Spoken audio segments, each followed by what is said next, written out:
నమస్తే, welcome to prime 9 paper analysis. ఈరోజు మనం ఈనాడు, ఆంధ్రజ్యోతి, సాక్షి అలాగే వెలుగు పేపర్లకు సంబంధించి పేపర్ హెడ్లైన్స్ ఏమి ఇచ్చారు ఏంటి అనేది చూద్దాం. దీనిలో భాగంగా ఫస్ట్ మనం ఈనాడు పేపర్ కనుక ఓపెన్ చేస్తే ఈనాడు పేపర్కు సంబంధించి ఒక వార్త అయితే ఇచ్చారు. హైకోర్టు ఒక మాట అన్నది, పోలీసులు నిద్రపోతున్నారు, పోస్టులు పెట్టేవాళ్ళు రెచ్చిపోతున్నారు అనే హెడ్లైన్తో కూడిన వార్త ఒకటి అయితే వచ్చింది. అయితే కొంతమంది ప్రత్యర్థులు ముఖ్యమంత్రి నారా చంద్రబాబు నాయుడు గారి గురించి ఒక ఫ్లెక్సీని ఏర్పాటు చేశారు. దానికి సంబంధించిన వివాదంపై అయితే నిన్న హైకోర్టు ఈ విధంగా వ్యాఖ్యానించినట్టుగా తెలుస్తోంది.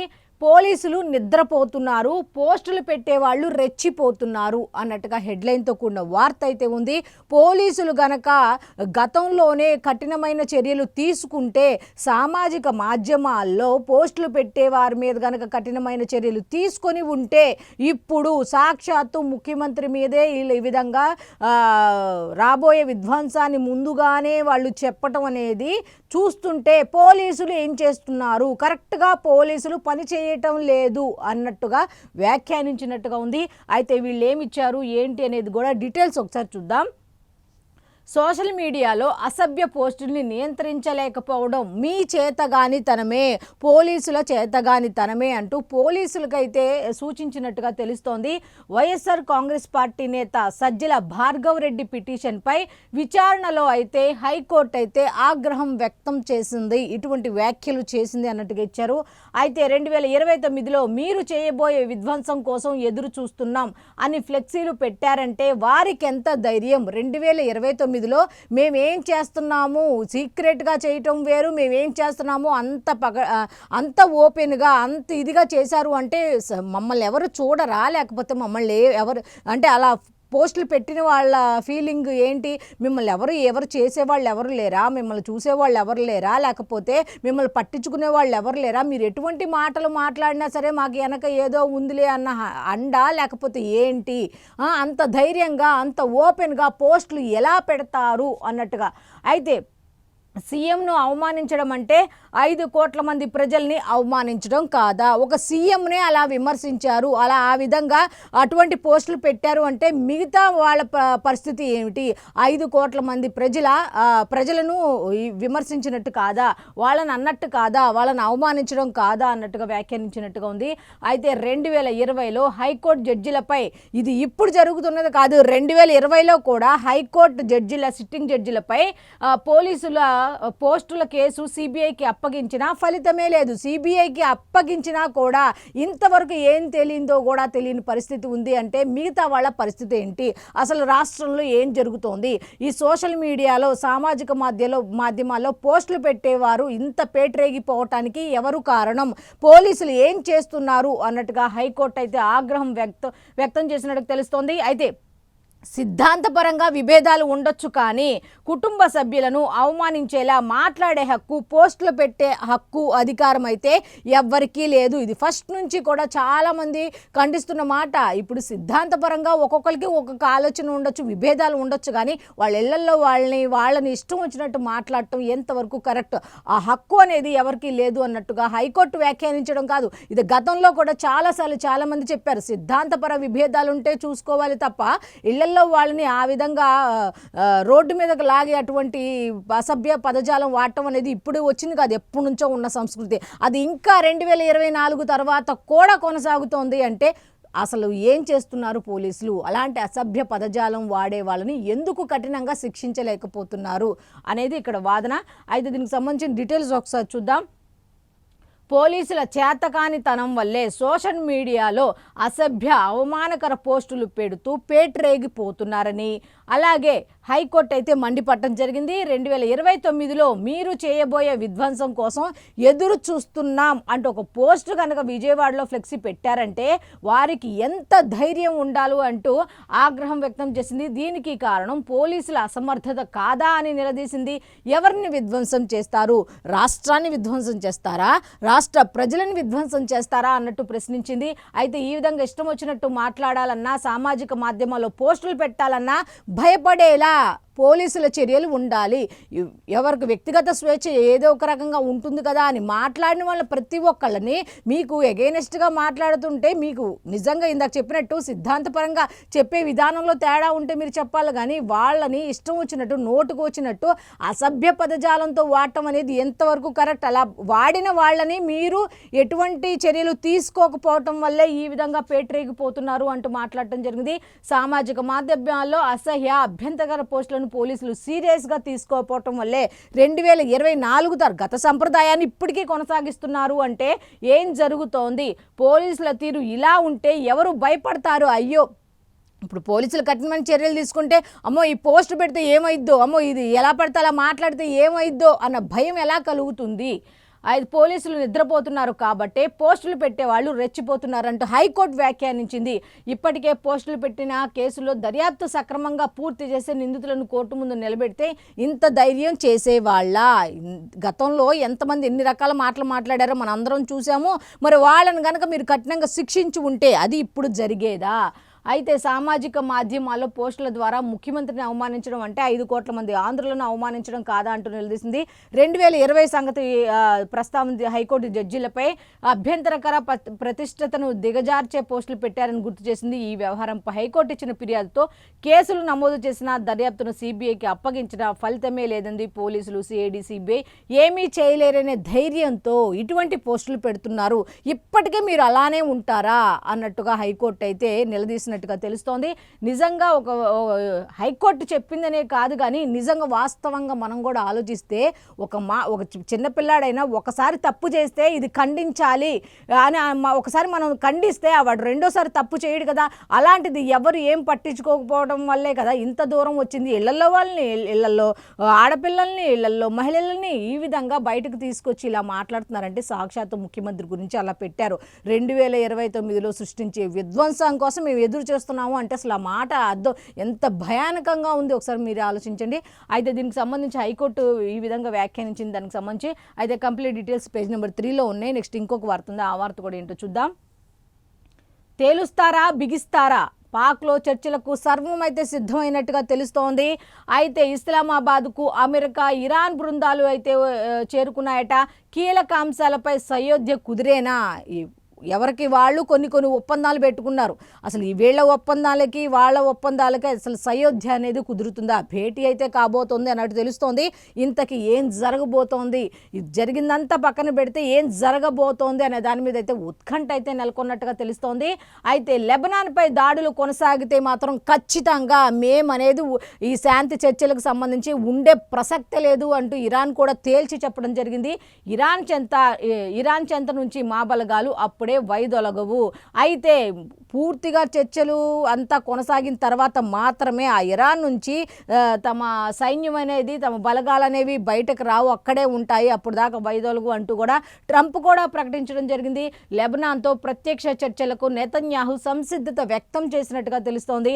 హర్మూజ్ నుంచి రోజుకు 15 నౌకలకే అనుమతి, ఇది కూడా ఒక ఆంక్షలు పెట్టారు. హర్మూజ్ నుంచి రోజు 15 నౌకలకే అనుమతి అన్నట్టుగా. అయితే ఇక్కడ టెహ్రాన్ ఏమని హెచ్చరించిందంటే మీరు చర్చలు జరుపుతూనే ఉన్నారు, తర్వాత రకరకాలుగా మాట్లాడుతున్నారు, కానీ గుర్తుపెట్టుకోండి సీ మైన్స్ ఉన్నాయి, దారి తప్పారో పేలిపోతారు, అటు ఇటుగా ఏ మాత్రం తేడా చేసినా సరే సీ మైన్స్ ఉన్నాయి, పేలిపోతారు అంటూ టెహ్రాన్ కూడా హెచ్చరించడం జరిగింది. అయితే దీనికి సంబంధించిన కంప్లీట్ డీటెయిల్స్ అన్నీ కూడా లోపల పేజీలు ఉన్నాయి. మొత్తానికైతే ఉత్కంఠ అయితే నెలకొంది. యుద్ధం ఆగుతుందా లేకపోతే కాల్పుల విరమణ ఒప్పందాన్ని పొడిగిస్తారా, అసలు ఏం జరుగుతుంది ఏంటి ఈ భేటీలో అనేది అయితే ఉత్కంఠ అయితే నెలకొంటుంది. అసలు మనం కూడా చూడాలి అసలు ఏవే అంశాల మీద సయోధ్య కుదురుతుందా లేకపోతే ఏం జరుగుతుంది అనేది మనకు తెలియాలంటే మనం కూడా కొద్ది సమయం వెయిట్ చేయాల్సిందే. నెక్స్ట్ ఇంకొక వార్త, వైఎస్ఆర్ మరణానికి జగనే కారణమన్న అనుమానాలు ఉన్నాయి, అప్పట్లో బొత్స చేసిన వ్యాఖ్యలు నిజమే అనిపిస్తున్నాయి అంటూ మంత్రి అచ్చెన్నాయుడు అన్నారు. వైఎస్ఆర్తో, ఇది అచ్చెన్నాయుడు గారు అన్న మాట. నెక్స్ట్, వైఎస్ఆర్తో మా కుటుంబానికి ఎంతో అనుబంధం, మాపై విమర్శలు సరికాదు, విలేకరుల సమావేశంలో విలపించిన బొత్స. అసలు ఎటు నుంచి ఎటు వెళ్తోంది, అసలు ఏం జరుగుతోంది రాష్ట్రంలో? ఇటు అమరావతిని డైవర్ట్ చేయడానికి ఒకళ్ళేమో మా విగన్ తీసుకొస్తారు, మా విగన్ని డైవర్ట్ చేయడానికేమో వైఎస్ఆర్ మరణాన్ని తీసుకొస్తారు, ఇటు వైఎస్ఆర్ మరణానికి సంబంధించి దాని మీద ఇంకొకరు ఇంకో మాట తీసుకొస్తారు. అసలు ఏం జరుగుతోంది రాష్ట్రంలో? ఏంటి ఈ డైవర్షన్ పాలిటిక్స్ అని చూస్తే ఎవరిని తప్పుదో పట్టిస్తున్నారు ప్రజలన? అసలు ఏం జరుగుతోంది?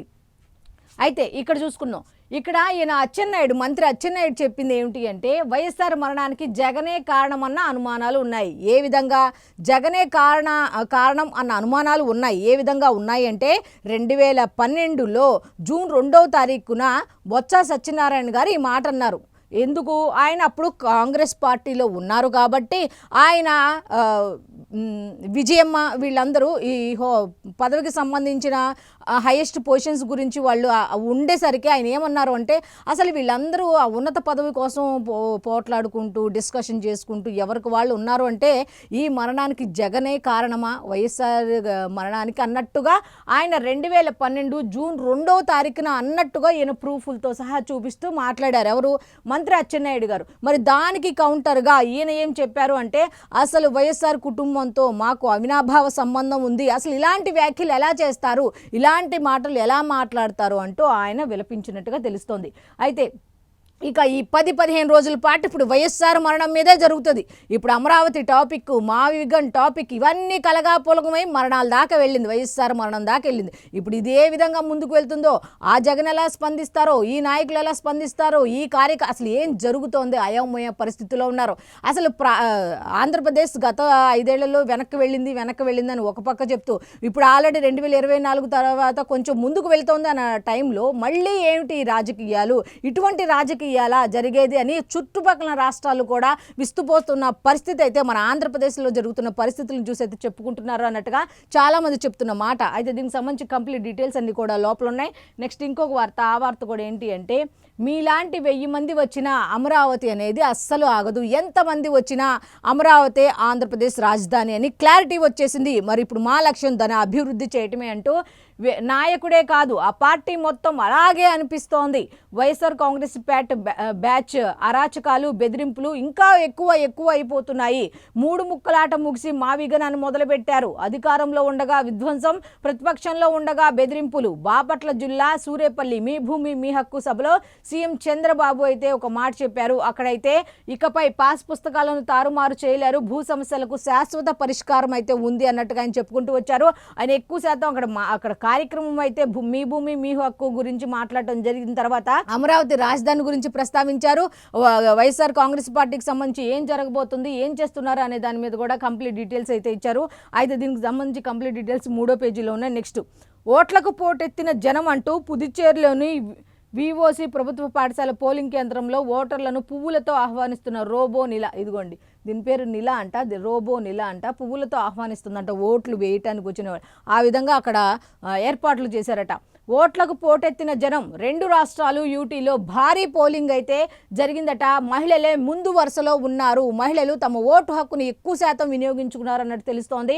అస్సాంలో 85% పైనే అయితే, కేరళలో 78% ఓటింగ్ అయితే దాటిందట. పుదుచ్చేరిలో 89% పైనే ఓటింగ్ జరిగినట్టుగా తెలుస్తోంది. అయితే అత్యధిక శాతంలో మాత్రం మహిళలే ఎక్కువగా ఉన్నట్టు తెలుస్తోంది.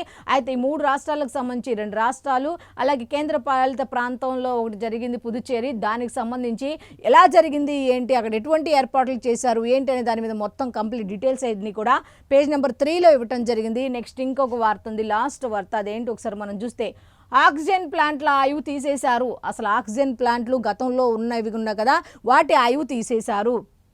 రాష్ట్ర వ్యాప్తంగా మూలపడిన 54 పిఎస్ఏ ఆక్సిజన్ ప్లాంట్లు, రాష్ట్ర వ్యాప్తంగా ఉన్నటువంటి వాటిలో ఒక 54 అయితే ఆక్సిజన్ ప్లాంట్లు మూలపడిపోయి ఉన్నాయట.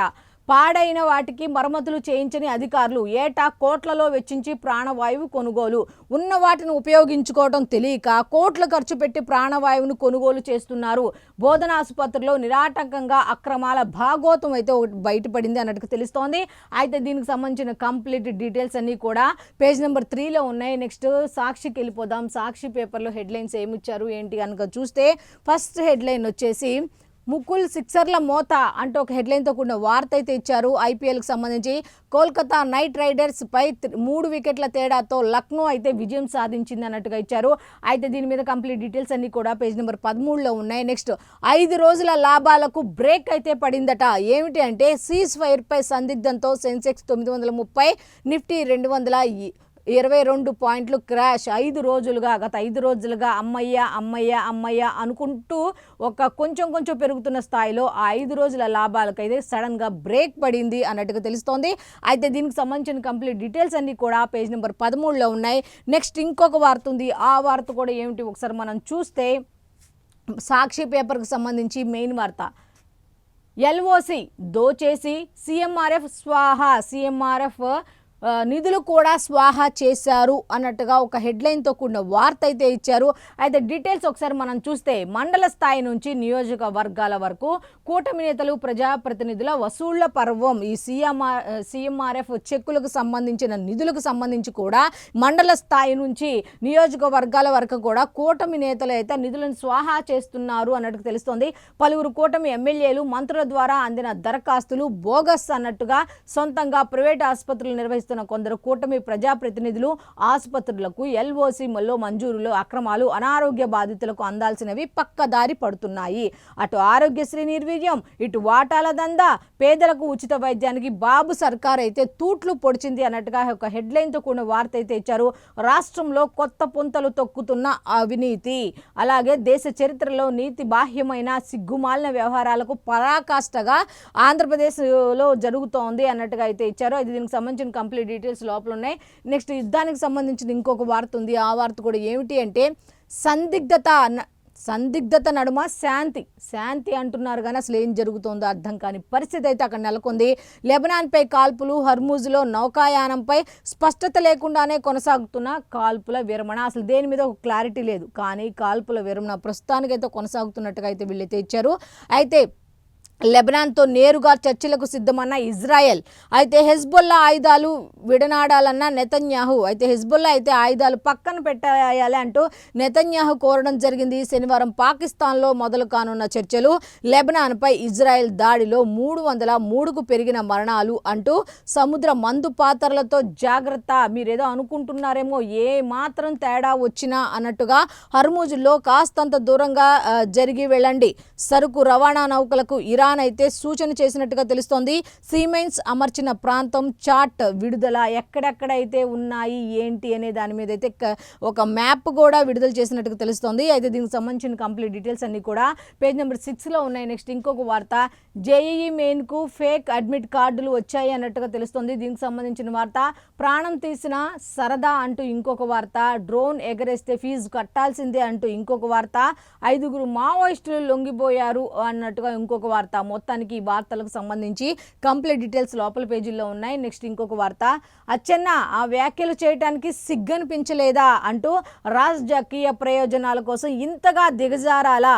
మంత్రి అచ్చెన్నాయుడు తీరుపై శాసనమండలి విపక్ష నేత బొత్స సత్యనారాయణ ఫైర్ అయ్యారు, అలాగే విలపించారు కూడా అంటూ వైఎస్ఆర్ మరణంపై అచ్చెన్న వ్యాఖ్యలను ఖండించిన బొత్స వైఎస్ఆర్తో తనకున్న అనుబంధాన్ని గుర్తు చేసుకుని కంటతడి, మావిగన్పై చర్చను డైవర్ట్ చేయడానికి నీచ రాజకీయాలంటూ ధ్వజం అంటూ దీనికి సంబంధించి ఇచ్చారు.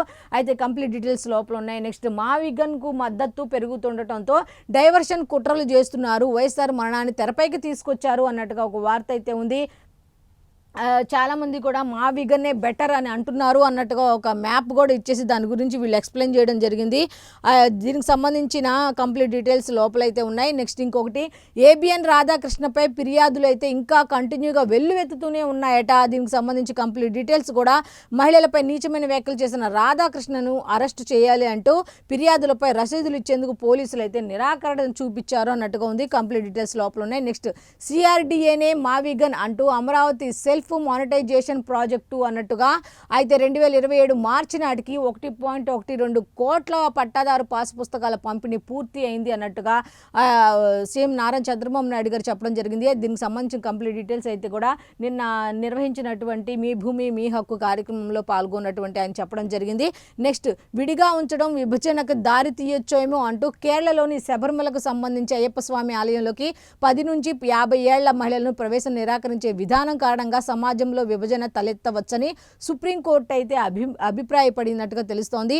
ఇది హిందుత్వంపై ప్రతికూల ప్రభావం చూపే ఆస్కారం ఉందని రాజ్యాంగ ధర్మాసనం అయితే తన అభిప్రాయాన్ని వ్యక్తం చేసినట్టుగా చెప్తోంది. అది దీనికి సంబంధించి కంప్లీట్ డీటెయిల్స్ పేజ్ నెంబర్ 6లో ఉన్నాయి. నెక్స్ట్ కమిషన్ల మాయాజాలం అంటూ వైద్య శాఖలో కమిషన్ల మాయాజాలం జరుగుతోంది అన్నట్టుగా కృత్రిమ పోటీ సృష్టించి ప్రజాధనం లూటీ చేస్తున్నారు అన్నట్టుగా ఒక వార్త అయితే ఉంది. కంప్లీట్ డీటెయిల్స్ లోపల ఉన్నాయి. నెక్స్ట్ ఓటెత్తిన కేరళ అంటూ 78.12% ఓటింగ్ అయితే నమోదైందట. అస్సాంలో 85% ఓటింగ్, అలాగే పుదుచ్చేరిలో 89.87% ఓటింగ్ నమోదైంది. 3 రాష్ట్రాల్లో ఎంత ఓటింగ్ నమోదైంది, ఏ విధంగా జరిగింది ఏంటి అనే దాని మీద కంప్లీట్ డీటెయిల్స్ ఇవ్వడం జరిగింది. దీనికి సంబంధించిన కంప్లీట్ డీటెయిల్స్ అన్ని కూడా పేజ్ నెంబర్ 11లో ఇచ్చారు. నెక్స్ట్ ఆంధ్రజ్యోతికి వెళ్ళిపోదాం. ఆంధ్రజ్యోతిలో ఫస్ట్ వార్త, జగన్ మావిగన్ జోకర్ అంటూ వైఎస్ పేరును వాడుకున్నారు తప్పితే ఆయన ఆశయాలకు వారసుడు కాలేడు. ఎప్పుడు కూడా ఆయన వైఎస్ఆర్ ఆశయాలకు ఈయన ఎప్పుడు కూడా వారసుడుగా ప్రవర్తించలేదు అంటూ సాక్షాత్తు వైఎస్ షర్మిల గారు చెప్పడం జరిగింది. జగన్కు రాజకీయ పరిపక్వత లేదు, రాజకీయాల గురించి అవగాహన లేదు, గన్నులు తూటాలు అంటూ అడ్డుపుల్లేయటం. ఆంధ్రప్రదేశ్ రాజధాని అమరావతి 2029 మేమే గెలుస్తా అంటున్న వాళ్ళు ఇలా అమరావతికి, ఆంధ్రప్రదేశ్ రాజధాని అమరావతికి గన్నులు అట్లాగే తూటాలు అంటూ, అదే మావి గన్ ఉంది కదా దానికి సంబంధించి అలాంటి మాటలు వేసి అడ్డు పుల్లలు వేయటం కరెక్ట్ కాదు అంటూ షర్మిల గారు ధ్వజమెత్తడం జరిగింది. అమరావతికి సహకరించాలి, లేదంటే ఇంట్లో కూర్చోవాలి, రాష్ట్ర రాజధానికి సహకారం తెలపాలి, లేదా అంటే ఇంట్లో కూర్చోవాలి అంటూ కూడా ఎవరు చెప్పారు? సిపిఎం నేత రాఘవులు ధ్వజం. ఓ పక్క షర్మిల గారు, అట్లాగే ఇంకో పక్క సిపిఎం నేత రాఘవులు ఇద్దరూ కూడా ధ్వజం ఎత్తినట్టుగా తెలుస్తోంది. అయితే కంప్లీట్ డీటెయిల్స్ లోపల ఉన్నాయి. దీనికి సంబంధించి నెక్స్ట్ ఇంకొకటి ఉంది, ఇది జగనిజం అంటూ ఆయన గురించి జనమంతా తెలుసుకోవాలి, నాన్న చిన్నాన్న మరణాల తొలి లబ్ధిదారు ఆయనే అంటూ అచ్చెన్నాయుడు చెప్పిన మాటల్ని ఎంత పెద్దగా ఇచ్చారో చూడండి. అసలు బేసిక్గా చెప్పాలంటే అచ్చెన్నాయుడు ఏం జరిగింది గతంలో, బొత్స ఏమన్నారు అనే దాని మీద ఈ విధంగా అన్నారు అనే మాటల మీద అనుమానం వ్యక్తం చేశారు అన్నట్టుగా వీళ్ళు ఇచ్చారు. అయితే దానికి సంబంధించి ఆయన కూడా కన్నీటి పర్యంతమైనట్టుగా తెలుస్తోంది. దానికి సంబంధించిన డీటెయిల్స్ లోపల ఉన్నాయి. నెక్స్ట్ వైసీపీ అంటేనే విధ్వంసం అన్నట్టుగా నిన్న బాపట్ల జిల్లా సూర్యాపల్లిలో పొలం వద్ద రైతులకు పట్టాదారు పుస్తకాలు, పాసు పుస్తకాలు పంపిణీ చేస్తున్న సీఎం చంద్రబాబు నాయుడు అన్నట్టుగా ఇక్కడ చెప్పడం జరిగింది. అధికారంలో ఉండగా వినాశనం, విపక్షంలోకి రాగానే బెదిరింపులు అన్నట్టుగా నిన్న మీ భూమి మీ హక్కు కార్యక్రమంలో పాల్గొన్నటువంటి ముఖ్యమంత్రి నారా చంద్రబాబు నాయుడు గారు అయితే ఈ విధంగా వైసీపీ అంటేనే విధ్వంసం అంటూ గత ప్రభుత్వ వైఫల్యాలను ఎండగడుతూ ఆయన నిన్న మాట్లాడటం జరిగింది. దీనికి సంబంధించిన కంప్లీట్ డీటెయిల్స్ లోపల ఉన్నాయి. నెక్స్ట్ విధ్వంసం చేసేది ఎవరిని, రాష్ట్రాన్న ప్రజలన అంటూ హైకోర్టు క్వశ్చన్ చేసింది అన్నట్టుగా ఒక వార్త అయితే ఉంది. అయితే దీనికి సంబంధించిన కంప్లీట్ డీటెయిల్స్ అన్నీ కూడా లోపల ఉన్నాయి. నెక్స్ట్ 2029లో విధ్వంసం కోసం ఎదురు చూడటమా, అలాగే పోలీసుల చేతకానితనంతోనే ఇంకా ఇలాంటి ఫ్లెక్సీలు వస్తున్నాయి, జడ్జీలపై పోస్టులు పెట్టినప్పుడే కఠినంగా వ్యవహరించి ఉంటే ఇప్పుడు ఈ పరిస్థితి ఉండేదా, ఇప్పటికైనా ఉక్కుపాదంతో అణచివేయండి, సీఎంపై అనుచిత పోస్టులు పెట్టడం అంటే 5 కోట్ల మంది ఆంధ్రులను అవమానించడమే అంటూ సజ్జల కేసు విచారణలో హైకోర్టు అయితే ఘాటు వ్యాఖ్యలు చేసింది అన్నట్టుగా తెలుస్తోంది. అయితే దీనికి సంబంధించి కంప్లీట్ డీటెయిల్స్ లోపల ఉన్నాయి. నెక్స్ట్ ఇంకొక వార్త ఉంది, ఆ వార్త కూడా ఏంటి ఒకసారి మనం చూస్తే, లెబనాన్తో పీఠముడి ఉంది. ఏంటి అంటే హర్మూజ్లో సీమైన్స్ ఉన్నాయి, జాగ్రత్త, ఇతర మార్గాల్లో ప్రయాణించండి, ఒమన్ తీరం వద్ద ప్రమాదకరం, మ్యాప్ను విడుదల చేసిన ఐఆర్జీసీ. మీరు ఎట్లా పెడితే అట్లాగా వెళ్ళడానికి కుదరదు, అసలు ఎక్కడెక్కడ సీమైన్స్ ఉన్నాయి ఏంటి అనే దాని మీద ఒక మ్యాప్ను కూడా విడుదల చేయడం జరిగింది ఐఆర్జీసీ. అయితే దీనికి సంబంధించి మొత్తానికి అయితే ఇక్కడ ఈ చర్చలకు సంబంధించి పీఠముడి అయితే ఉన్నట్టుగా తెలుస్తుంది. ఇజ్రాయెల్ తీరుతో కాల్పుల విరమణ సంక్లిష్టం అన్నట్టుగా ఒక వార్త అయితే ఉంది. కంప్లీట్ డీటెయిల్స్ యుద్ధానికి సంబంధించి ఏం జరగబోతోంది ఏంటి అనేది ఒకసారి మనం చూస్తే, లెబనాన్పై దాడులు కాల్పుల విరమణ ఉల్లంఘనే అంటూ ఆ దేశంపై వెంటనే దాడులు నిలిపివేయాలి అంటూ ఇరాన్ కూడా కోరటం జరిగింది. అయితే ఆపకుండే సీజ్ ఫైర్ చర్చల్ని బహిష్కరిస్తామని కూడా హెచ్చరికలు జారీ చేసింది. అయితే దాడుల నిలిపివేత మాత్రం ఉండదన్న ఇజ్రాయెల్ ప్రధాని, నిలిపివేయటం అంటూ జరగదు అంటూ చెప్పడం జరిగింది. ఒప్పందంలోకి లెబనాన్ను చేర్చకుండా ఉండేలా ప్రయత్నం అన్నట్టుగా తెలుస్తోంది. గురువారం కూడా ఉధృతంగా దాడులు, 17 మంది అయితే మృతి చెందారట. అయితే హెజ్బొల్లా చీఫ్ చీఫ్ నయీం కజేమ్ మేనల్లుడు మృతి చెందినట్టుగా అయితే వార్త అయితే ఇచ్చారు. అయితే ఇంకొక వార్త ఉంది దీనికి సంబంధించింది, అది కూడా ఏంటి చూస్తే ఒప్పందం కుదరకపోతే సర్వనాశనమే అంటూ ఇప్పుడు ఇరాన్ ఇన్ని పెట్టినప్పుడు ట్రంప్ కూడా ఊరుకోడు కదా. ట్రంప్ కూడా ఒప్పందం కనుక కుదరకపోతే ఇక సర్వనాశనమే అన్నట్టుగా ట్రంప్ ఒప్పందానికి ముందే చర్చలకు ముందే బెదిరించడం జరిగింది. పశ్చిమాసియాలోనే బలగాలు ఉంటాయి, అవి అప్పుడే అక్కడ నుంచి కదలవు అన్నట్టుగా చెప్పారు.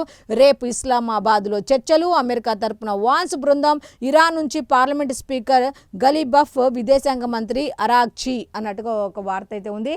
కంప్లీట్ డీటెయిల్స్ లోపల ఉన్నాయి. నెక్స్ట్ ఇంకా వార్తలు ఉన్నాయి.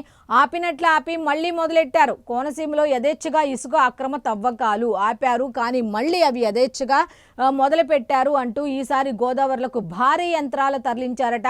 రాత్రింపవళ్లు తోడిస్తున్న వైనం స్వయంగా పర్యవేక్షిస్తున్న ఇద్దరు వైసీపీ నేతలు. ఆ ప్రభుత్వానికి సవాల్ విసురుతున్న వైనం. సీఎంఓకు కూటమి నేతల ఫిర్యాదులు, ఫోటోలు, వీడియోలు, శాటిలైట్ చిత్రాలు వాటికి యాడ్ చేసి మరీ పంపించారు అన్నట్టుగా తెలుస్తోంది. ఆపినట్లు ఆపి మళ్ళీ మొదలుపెట్టారట. ఎవరు ఉన్నారు దీని వెనుక అంటే ఇద్దరు వైసీపీ నేతలు ఉన్నట్టుగా తెలుస్తోంది అన్నట్టుగా వార్త అయితే ఇచ్చారు. అయితే రిటైర్డ్ ఉద్యోగులకు ఊరట అంటూ గ్రాట్యుటీ, సరెండర్ లీవ్ బిల్లుల చెల్లింపు ప్రక్రియ ప్రారంభమైంది. ఏపీ ఎన్జీఓ నేతలు హర్షం వ్యక్తం చేస్తున్నారు దీనిపైన అంటూ ఒక వార్త అయితే ఉంది.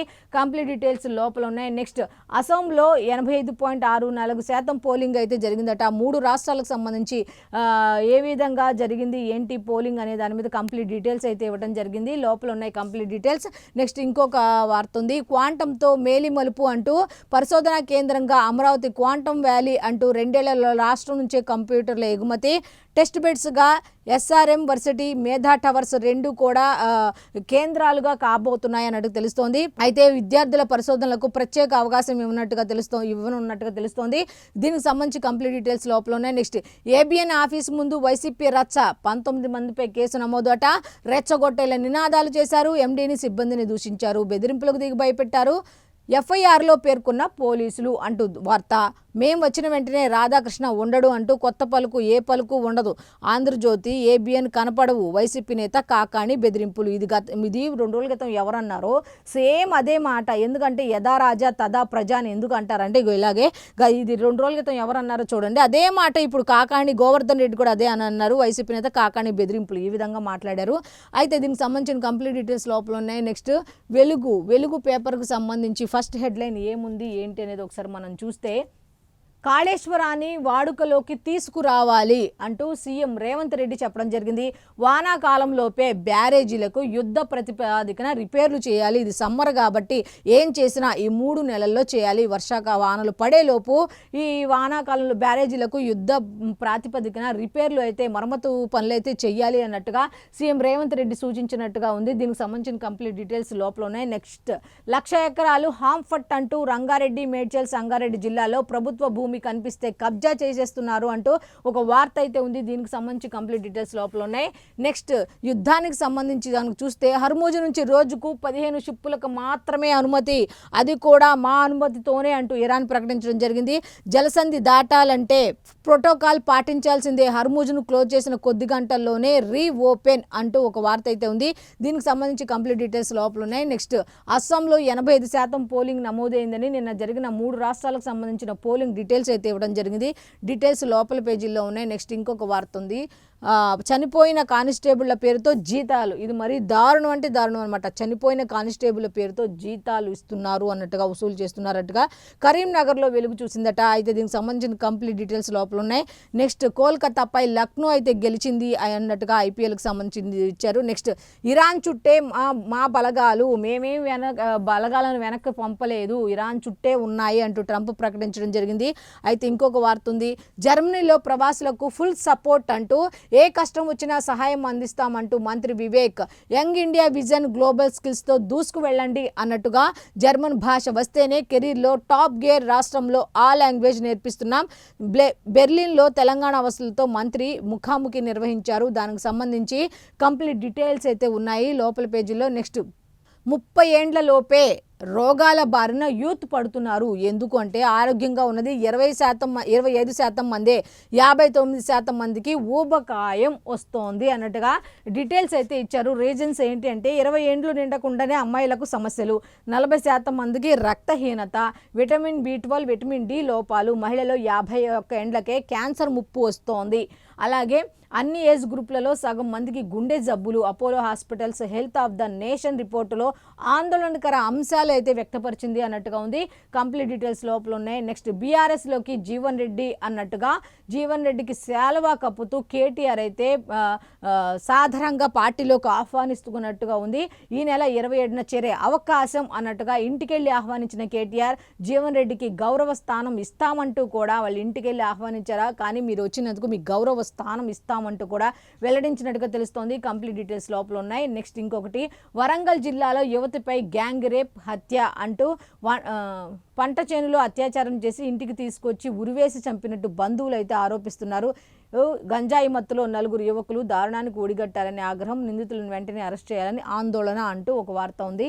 దీనికి సంబంధించిన కంప్లీట్ డీటెయిల్స్ లోపల ఉన్నాయి. ఇక వెదర్కి సంబంధించి లాస్ట్ వార్త, వెలుగుకు సంబంధించి వెదర్కి సంబంధించి ఏమి ఇచ్చారంటే 3 రోజులు మండుటెండలే, జాగ్రత్తగా ఉండాలని వైద్య ఆరోగ్య శాఖ సూచనలు జారీ చేస్తోంది. 2 నుంచి 3 డిగ్రీలు పెరగనున్న ఉష్ణోగ్రతలు, 42 నుంచి 45 డిగ్రీల సెల్సియస్ నమోదయ్యే ఛాన్స్. పలు జిల్లాలకు ఆరెంజ్ అలర్ట్ జారీ చేసిన వాతావరణ శాఖ. మధ్యాహ్నం 12 నుంచి బయటకు రావద్దు, ఒకవేళ అత్యవసర పరిస్థితుల్లో మాత్రమే బయటకు రండి. అలా బయటకు వచ్చినప్పుడు కూడా సరైన ప్రికాషన్స్ మీరు తీసుకొని రండి. ఉష్ణోగ్రతలు పెరుగుతున్నాయంటూ కూడా వైద్య ఆరోగ్య శాఖ సూచనలు జారీ చేసినట్టు తెలుస్తోంది. అయితే ఇప్పటి వరకు మనం ఈనాడు, ఆంధ్రజ్యోతి, సాక్షి అలాగే వెలుగు పేపర్లకు సంబంధించి పేపర్ హెడ్లైన్స్ ఏమి ఇచ్చారు ఏంటి అని చూసాం కదా. సో ఇది ఈనాటి పేపర్ అనాలిసిస్. మళ్ళీ రేపటి అనాలిసిస్లో కలుద్దాం. అంతవరకు సెలవు, నమస్కారం.